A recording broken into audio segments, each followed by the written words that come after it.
नमस्कार दोस्तों, मेरा नाम है प्रमोद कुमार, फिजिक्स 77 में आप सभी का स्वागत है। दोस्तों, अपन लोग इलेक्ट्रिक पोटेंशियल एनर्जी क्या होता है उसके बारे में बखूबी खूब अच्छे ढंग से चर्चा कर लिया था।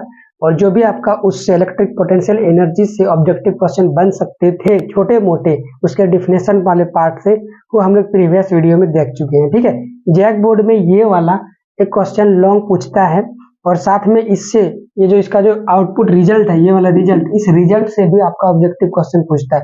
तो पहले लॉन्ग क्वेश्चंस के लिए इसको कैसे डेरिवेशन करेंगे वो देखेंगे, फिर इसका ऑब्जेक्टिव क्वेश्चंस आते हैं वो अपन लोग क्वेश्चंस के थ्रू सीख जाएंगे। बस ये फॉर्मूला फिलहाल अभी के लिए याद करके रख लेंगे। ठीक है, ये पीडीएफ है, मिल जाएगा आपको इसका पीडीएफ, तो डोंट वरी, आप अभी से कॉपी बना सकते हो। अदरवाइज जब इसका मैराथन क्लास चलेगा उसके बाद आपको पीडीएफ प्रोवाइड कर दिया जाएगा और आप पीडीएफ के थ्रू पढ़ सकते हो। एग्जाम ओरिएंटेड चीजें लिखी गई है जो 2024 में आपका 12th में आने वाला एग्जाम में मदद करेगा। ठीक है, चलो चालू करते हैं ना।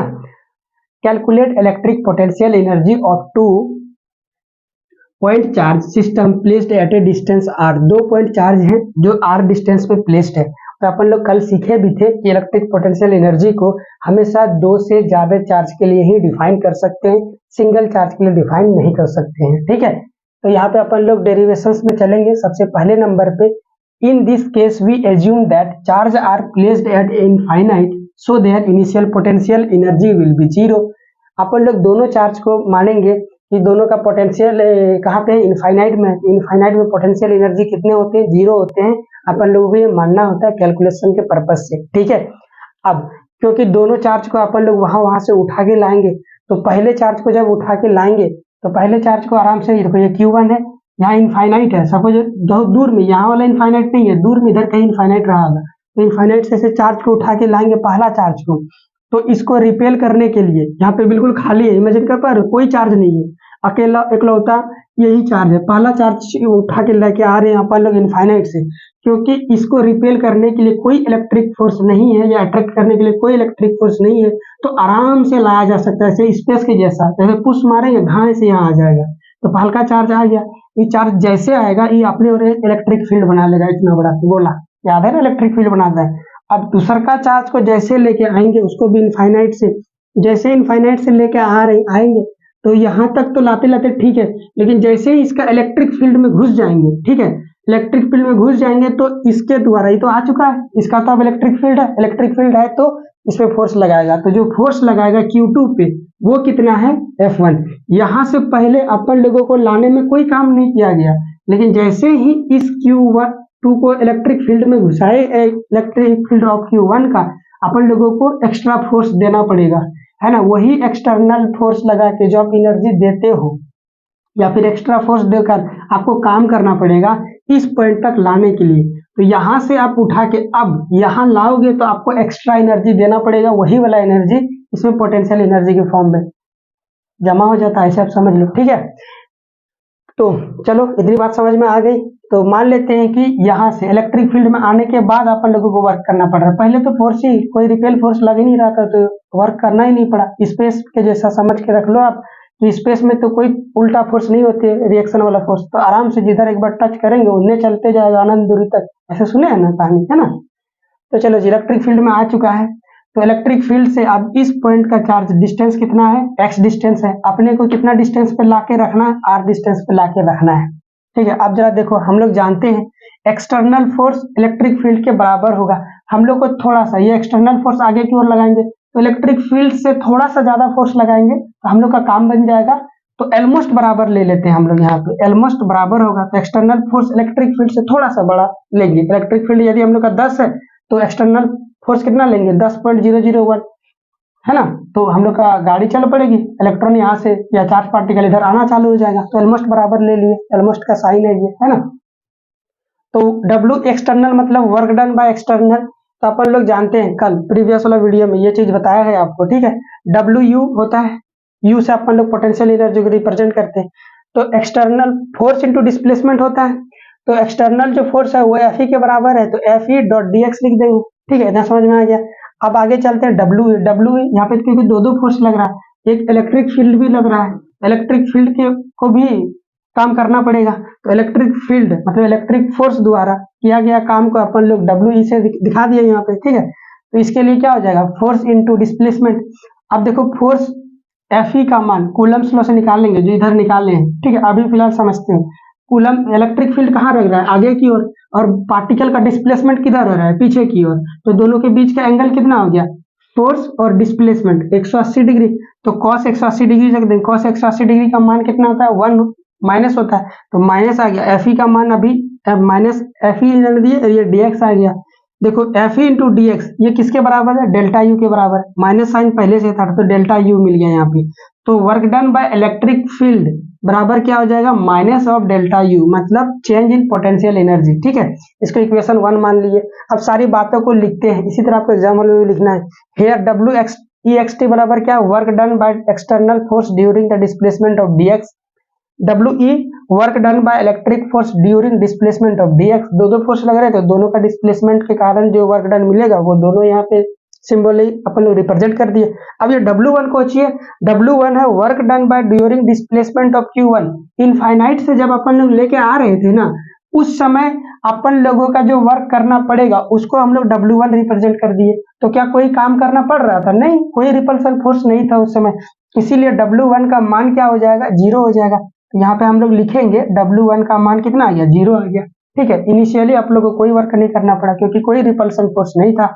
W2 मान लेते हैं, work done by electric force during displacement of Q2। अब Q2 चार्ज को लेके आ रहे हैं, जैसे ही इलेक्ट्रिक फील्ड में रखेंगे तो वहां पे इलेक्ट्रिक फील्ड फोर्स लगाएगा, तो उसके कारण अपन इलेक्ट्रिक फील्ड वर्क करेगा, सीधा ऐसे समझ लो, ठीक है। तो W2 वो है। अब W2 कितना फोर्स लगा के वर्क करेगा, एफ ई। तो एफ ई को निकालने के लिए हम लोग कूलम्स लॉ लगाना पड़ेगा। तो अपन लोग कूलम्स लॉ से जानते हैं, एफ इक्वल टू के Q1 Q2 bye are square, ये वाला फॉर्मूला होता है। मान लेते हैं डी डब्ल्यू एक छोटा सा है स्मॉल वर्क डन, जो कि स्मॉल डिस्प्लेसमेंट की वजह से आ रहा है, ठीक है। ये वाला बात यहाँ पे लिखा हुआ है। अपन लोग देख सकते हैं जैसे जैसे अपन लोग इस चार्ज को यहाँ पे लेके आ रहे हैं वैसे वैसे ये डिस्टेंस घट रहा है। तो डिस्टेंस घट रहा है तो इसीलिए dx का जो मैग्नीट्यूड आएगा वो निगेटिव आएगा। तो dx का जो dx भी तो घटेगा, इसीलिए निगेटिव साइन ले लिए। समझ में आ गया यहाँ तक। अब छोटा सा वर्क डन निकालने के लिए फोर्स इनटू डिस्प्लेसमेंट, फोर्स का मान तो पता है अपने को, ये dx मैग्नीट्यूड लेते हैं तो ये पता है अपने को dx कैसा वैल्यू आएगा, निगेटिव आएगा। जब पुट करेंगे ना यहाँ पे तो वैल्यू कैसा आएगा, निगेटिव, क्योंकि आप लोग यहाँ पे ओनली मैग्नीट्यूड लेते हैं। तो जो आने वाला dx है वो निगेटिव है, उसको पॉजिटिव बनाने के लिए अपन ने क्या ले लिया, एक माइनस ले लिया। अब dx के जगह पे जो भी वैल्यू आएगा, मान लेते हैं -0.002 आएगा, तो -0.002 माइनस के साथ है, ये वाला माइनस हमने पहले से बचाव के लिए रखा है, तो माइनस माइनस प्लस हो जाएगा, तो 0.002 पॉजिटिव आ गया, क्योंकि यहाँ पे मैग्नीट्यूड आता है कॉस थीटा को पुट करने के बाद। अब ये वाला एंगल कितना है, 180 डिग्री, ये तो पहले समझा दिए थे, है ना। तो फोर्स, तो ये दोनों क्या हो गया, फोर्स बराबर के Q1 Q2 bye x square. दोनों के बीच का डिस्टेंस कितना है, यहाँ से यहाँ तक के फोर्स का डिस्टेंस है एक्स स्क्वायर। यहाँ r कैसे आ गया, x होगा ना, Q1 और Q2 के बीच का डिस्टेंस का एक्स स्क्वायर हो गया, ठीक है, एक्स स्क्वायर हो गया। dx है आपका -1 इस dx का है, और ये cos 180 डिग्री का भी -1 है, माइनस माइनस प्लस हो गया अगले, ये वाला समझ में आ गया आपको। W2 ही वो वर्क है, W2 अपने को वो वर्क निकालना है जो इलेक्ट्रिक फोर्स कर रहा है। तो छोटा वाला इलेक्ट्रिक फोर्स के द्वारा किया गया काम छोटका वाला dw है, तो बड़ा वाला ये इलेक्ट्रिक फोर्स है के कारण किया गया वर्क डन है W2। तो उसको अपन लोग छोटका वाला को इंटीग्रेट कर देंगे, इंटीग्रेट करेंगे तो ये वाला आ जाएगा dw, ये वाला क्वांटिटी तो आ गई। लेकिन पहले अपन लोग चार्ज को कहाँ से लाते हैं, नीचे अपन लोग इनिशियल पॉइंट को रखते हैं, और फाइनल पॉइंट को ऊपर में रखते हैं, याद है ना इंटीग्रेशन में। तो इनिशियली हम लोग कहाँ लेके आ रहे थे, इनफाइनाइट से। तो x इस वाले चार्ज से शुरुआत में कितने डिस्टेंस पे था, x डिस्टेंस इनफाइनाइट डिस्टेंस पे था, दैट्स वाई यहाँ पे इनफाइनाइट रखे। फाइनली अपन लोगों को इनफाइनाइट से ला के कहाँ पे रखना है, इसको r डिस्टेंस पे रखना है यहाँ से, है ना। इसीलिए यहाँ पे अपन लोग r रख रहे हैं। इतनी बात समझ में आ गई। के Q1 Q2 सारे कांस्टेंट है, बाहर आ गए, अंदर में कौन फंस गया, 1/x² dx रह गया। के Q1 Q2 आ गया। अब 1/x² का इंटीग्रेशन हम लोग जानते हैं, इसको ऊपर ले जाएंगे तो क्या हो जाएगा, x टू द पावर -2 हो जाएगा। और इंटीग्रेशन में पावर फॉर्मूला लगा देंगे तो पावर हो जाता है, एक जुड़ता है उसी से डिवाइड होता है, एक जोड़ दिए, -2 + 1 -2 + 1 कर दिए। अब इसमें से क्या बच रहा है आपका, -1 बच रहा है तो -1 को बाहर निकाल दिए। यहाँ पे x टू दी पावर -1 बच रहा है, उसको नीचे ले आए तो 1/x हो गया। ठीक है, अब लिमिट पुट करेंगे, पहले x की जगह r पुट करते हैं तो 1/r हो गया, -1 by lower limit. 1 by lower limit मतलब 1 बाय इनफाइनाइट। 1 बाय इनफाइनाइट 0 होता है कि नहीं होता है, जानते हो आप। तो जैसे ये 0 पुट करेंगे ये वाला टर्म गायब हो जाएगा, तो -k_q1_q2 अपॉन r स्क्वायर बचेगा। तो यही वाला चीज आ गया है W2 -k_q1_q2 by r square. तो total work done by electric field, तो इलेक्ट्रिक फोर्स द्वारा कितना टोटल वर्क डन किया गया, 2 गो W1 W2। W1 0 हो गया वो तो लकीली, क्योंकि कोई इलेक्ट्रिक फोर्स उस समय नहीं लग रहा था, इसलिए यहाँ पे लिखेंगे WE है वो, तो W1 प्लस W2। W1 तो 0 है तो WE बराबर क्या आ गया, W2 आ गया। अपन लोग इक्वेशन यहाँ से देखो, यही चीज लिखा है वहां पे, WE equal to W2 from 1 से हम लोग जानते हैं। देखो यहाँ पे कहाँ चला गया 1 देखो यहाँ पे WE बराबर क्या है, minus delta U. Minus delta U एक से देखो यहाँ पे WE क्या है, माइनस ऑफ डेल्टा यू है, तो minus of delta U WE की जगह पुट कर देंगे। W2 की जगह हम लोग का यहाँ पे वैल्यू है -k_q1_q2 by r, -k_q1_q2 by r, minus minus cancel out हो गया तो WU बराबर आ जाएगा k_q1_q2 बाय r। और यही होता है हम लोग का पोटेंशियल एनर्जी। तो इसको दिखाने वाले लोग कैसे दिखाते हैं, देखिए r सेपरेशन पे यदि कोई दो चार्ज है तो उन दोनों चार्ज के सिस्टम की वजह से पोटेंशियल एनर्जी कितना हो जाएगा, k_q1_q2 बाय r स्क्वायर। छोटा सा फॉर्मूला है, बिल्कुल कूलम्ब्स लॉ से मिलता जुलता है, आपको याद रखना है। ठीक है, चलो फटाफट से इसका स्क्रीनशॉट लो आप। 1 2 3 डन। ठीक है, अभी अपन लोग चलेंगे नेक्स्ट क्या चीज है आपका, छोटे छोटे टॉपिक के थ्रू ही वीडियो कंसेप्ट को समझेंगे तो हम लोग को पूरा समझ में जाएगा। अच्छा एक चीज तो बताना ही भूल गया, यहाँ पे जब आप चार्ज को रखोगे ना, साइन के साथ रखोगे। कैसे रखोगे, साइन के साथ, पुट विद साइन, ये भी आप लिख लेना है ना। चाहो तो अगेन आप स्क्रीनशॉट ले सकते हो ताकि ये दिमाग में रहेगा, आपको इन दोनों को चार्ज के साथ पुट करना है। चलो 1 2 3 डन। ठीक है, तो ये वाली बात समझ में आ गई। अब इलेक्ट्रिक पोटेंशियल एनर्जी से हमारे पास 2 गो मेजर टॉपिक बचता है। एक होता है मल्टीपल, जब चार्ज रहेगा तो उसके कारण हम लोग का इलेक्ट्रिक पोटेंशियल एनर्जी क्या होगा, और किसी इलेक्ट्रिक डायपोल्स पर इलेक्ट्रोस्टैटिक फील्ड के कारण कितना उसमें पोटेंशियल एनर्जी स्टोर होगा। ये वाला दोनों अपन लोग नेक्स्ट वीडियो में कंप्लीट करेंगे। ठीक है, या तो एक छोटा सा टॉपिक है उसको खत्म ही कर देते हैं, ये वाला मल्टीपल चार्ज वाला। ठीक है, ये क्वेश्चंस के फॉर्म में भी आता है तो क्वेश्चंस के फॉर्म में देख लेते हैं फटाफट से। चलो आ जाओ,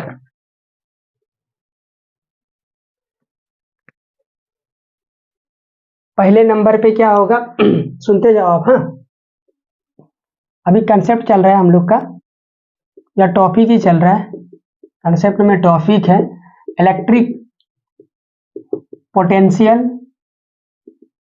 energy due to multiple charge की वजह से क्या होगा पोटेंशियल एनर्जी। मान लेते हैं यहाँ पे Q1 एक चार्ज है, दूसरा चार्ज है Q2, इन दोनों के बीच का डिस्टेंस है मान लेते हैं R1। एक Q3 चार्ज है जो इससे डिस्टेंस कितना है आपका R, मान के चलते हैं R1, इसको मान लिया R2 मान लिए। एक चौथा है जिसका डिस्टेंस क्या है यहाँ से यहाँ तक के बीच में R3 है, इसका डिस्टेंस क्या है यहाँ से R3 के बजाय R4 बोल देते। तो यहाँ पे अपने को मल्टीपल चार्ज दिखाई दे रहा है। ठीक है, तो आओ जरा चेक करते हैं कि इन सभी का पोटेंशियल एनर्जी कितना होगा। तो पोटेंशियल एनर्जी चेक करने के लिए अपने को पता है कि दो चार्ज होना चाहिए, दोनों के बीच का डिस्टेंस होना चाहिए। तो इन दोनों सिस्टम के वजह से जो यहाँ पे पोटेंशियल एनर्जी आ रहा है, मान लेते हैं ये वाला आपका U1 आ गया। इन दोनों सिस्टम की वजह से जो आपका एनर्जी आएगा पोटेंशियल एनर्जी, इसको U2 मान लिए। इन दोनों की वजह से जो आएगा ये भी सिस्टम है, इसको अपन लोग क्या मानेंगे U3 मानेंगे। ठीक है, उसी प्रकार U4 आएगा। अब ये सिस्टम इसके साथ भी तो जुड़ा हुआ है, तो यहाँ से क्या डिस्टेंस में क्या मान लेते हैं R5 मान लेते हैं, और यहाँ जो पोटेंशियल एनर्जी आएगा 5 आ जाएगा। गाइस उसी प्रकार ये सिस्टम इसके साथ भी तो जुड़ा हुआ है, तो यहाँ तक का डिस्टेंस कितना आ जाएगा आपका मान लेते हैं R6 है, तो ये हो जाएगा U5। कंसेप्ट समझ में आ रहा है ना। सभी सिस्टम में जो टू टू पेयर बनेगा उन सभी को अपन लोग लेंगे और जो फॉर्मूला सीखे उसके अकॉर्डिंग जोड़ देंगे, क्योंकि एनर्जी आपका स्केलर क्वांटिटी है तो कोई दिक्कत वाली बात नहीं होगी, आराम से अपन लोग जोड़ लेंगे। तो गाइज यहाँ पे अपन लोगों का टोटल पोटेंशियल एनर्जी सभी का पेयर बन गया ना।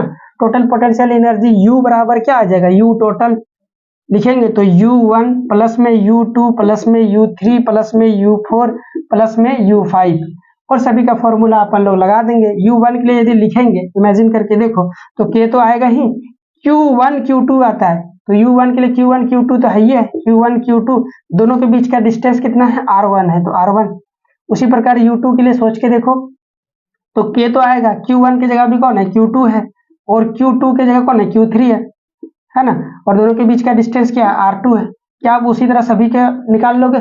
तो ये तो हो गया कंसेप्ट ऑफ मल्टीपल चार्जेस की वजह से इलेक्ट्रिक पोटेंशियल एनर्जी किसी सिस्टम में कितना स्टोर होगा। ये वाला क्वेश्चन नहीं पूछेगा, ये बस समझने के लिए था अपने को। तो क्वेश्चन कौन वाला पूछेगा, क्वेश्चन हम लोग सी वाला पूछेगा, है ना। इसको क्वेश्चंस के फॉर्मेट में देख रहे हैं, क्वेश्चंस में Q का मान दे देगा तो भाई से निकाल देंगे। तो क्वेश्चन हम लोग का ये है, calculate the electric potential energy, calculate the electric potential energy, short form में लिख दिए EPE, of three charge system, of three charge system, of three charge system placed on the vertices of triangle, placed at the vertices of triangle, vertices of triangle shown as figure, shown as figure, figure में जैसे दिखाया गया उसके according देखो। Figure आपका ये बना हुआ रहेगा, ठीक है। ये Q1 है, क्वेश्चन वाला मैग्नीट्यूड देगा आपको, ठीक है। मान लेते हैं ये Q2 है, ये क्या है, Q3 है। Q1 और Q2 के बीच का डिस्टेंस 1, Q1 और Q3 के बीच का डिस्टेंस Q2 और इन दोनों के बीच का डिस्टेंस Q3, ठीक है। तो ये तीन सिस्टम है, सभी आपस में पेयर बना के जुड़े हुए हैं। तो अपन लोग यहाँ पे पोटेंशियल एनर्जी क्या हो जाएगा, U टोटल, सेम कंसेप्ट लगाओ आप। तो U1 इन दोनों की वजह से जो पोटेंशियल एनर्जी आएगा U1 मान लिए, इन दोनों चार्ज की वजह से जो पोटेंशियल एनर्जी आएगा U2 मान लिए, इन दोनों चार्ज की वजह से जो पोटेंशियल एनर्जी आएगा U3 मान लिए। अब कोई पेयर बचा क्या, नहीं बचा है, तो बस सबको लिख दो प्लस U3, ठीक है। तो U1 का मान अपन लोग लिख सकते हैं K Q1 Q2 bye R1, Q2 के लिए लिखो K Q2 Q3 bye R2, ये दोनों को लेंगे। Q3 के लिए इन दोनों को लेंगे तो K Q1 Q2 bye R3। तो देखोगे ध्यान से यहाँ पे तो K क्या है आपका, कॉमन है, तो K सभी जगह से कॉमन लोगे तो अंदर में Q1 Q2 bye R1 plus में Q2 Q3 bye R2 plus में Q1 Q3, सॉरी यहाँ पे गड़बड़ हो गया है, Q2 Q3 ले चुके थे क्या, R2 की जगह, अच्छा यहाँ उल्टा हो गया, तभी तो मैं सोचूं यहाँ पे 2 आएगा यहाँ पे 3 आएगा, ठीक है। थोड़ा डिस्टेंस को ही उल्टा उल्टा ले, कोई दिक्कत नहीं, कंसेप्ट तो आपको समझ में आ गया ना, बस ये तो नोमेनक्लेचर है सिंपल सा, 1 2 और ये क्या हो गया 3 हो गया। तो टोटल एनर्जी आप R दे देगा क्वेश्चन वाला, यदि ये इक्विलेटरल ट्रायंगल दे दिया तब तो ये सबके सेम हो जाएंगे, ये भी R ये भी R ये भी R हो जाएगा इक्विलेटरल ट्रायंगल, तो R को भी धाए से बाहर निकाल देंगे और ये सबको गुना करके जोड़ देंगे, है ना, तो अपना आंसर आ जाएगा फाइनल आंसर। तो क्वेश्चन वाला में ये 5 नंबर में पूछता है, ऑब्जेक्टिव इसमें देकर Q का चार्ज का मान दे देगा, ऑब्जेक्टिव नहीं मतलब Q का चार्ज दे देगा वैल्यू, और उसको रख के आपको सॉल्व करके कितना जूल आया है वो करना है। ये क्वेश्चन अक्सर पूछता है, तो इसे समझ में आया कि ये कंसेप्ट इस तरह से। तो मल्टीपल चार्ज के वजह से हम लोग का पोटेंशियल एनर्जी किसी सिस्टम में कितना होगा वो हमने कंप्लीट कर लिया है, ठीक है। अभी फिलहाल आपको इलेक्ट्रिक पोटेंशियल एनर्जी से एक क्वेश्चन और करना है जो जैक बोर्ड में अक्सर पूछता, उसका थ्योरेटिकल पोर्शन से लॉन्ग क्वेश्चन में पूछता और ऑब्जेक्टिव में तो भर भर के पूछता, उसका फॉर्मूला ही है ना। तो वो क्या चीज है, यदि हम लोग डायपोल को किसी एक्सटर्नल इलेक्ट्रिक फील्ड में रख देंगे तो उस डायपोल में कितना इलेक्ट्रिक पोटेंशियल एनर्जी स्टोर होगा वो वाला अपने को पता करना है, ठीक है। तो नेक्स्ट वीडियो में हम लोग उसको कंप्लीट करेंगे, उसका डेरिवेशंस भी। ये वाला समझ में आ गया, ठीक है, वो नेक्स्ट वीडियो देख लीजिएगा। इसके बाद हम लोग चालू करेंगे इलेक्ट्रिक पोटेंशियल, और इलेक्ट्रिक पोटेंशियल खत्म हो जाने के बाद अपन लोग तुरंत चालू करेंगे कैपेसिटर। उसके खत्म हो जाने के तुरंत बाद अपन लोग चालू करेंगे 3-4 गो कंडक्टर की प्रॉपर्टीज को, जैसे कि डाइलेक्ट्रिक क्या चीज होते हैं, सेमीकंडक्टर क्या होता है, कंडक्टर क्या होता है। उनसे ना छोटा छोटा क्वेश्चन ऑब्जेक्टिव में पूछता है, ठीक है। डाइलेक्ट्रिक पोलराइजेशन क्या था, ये सब चीजें। तो बस वीडियो पे यही बोलूंगा कि आप बने हुए रहिए, नहीं हो तो चैनल को सब्सक्राइब कर लीजिए दोस्तों, यारों के बीच में चैनल को सब शेयर करके चैनल को ग्रो करवाने में हमारी भी मदद कीजिए। ठीक है guys, bye bye, thank you so much.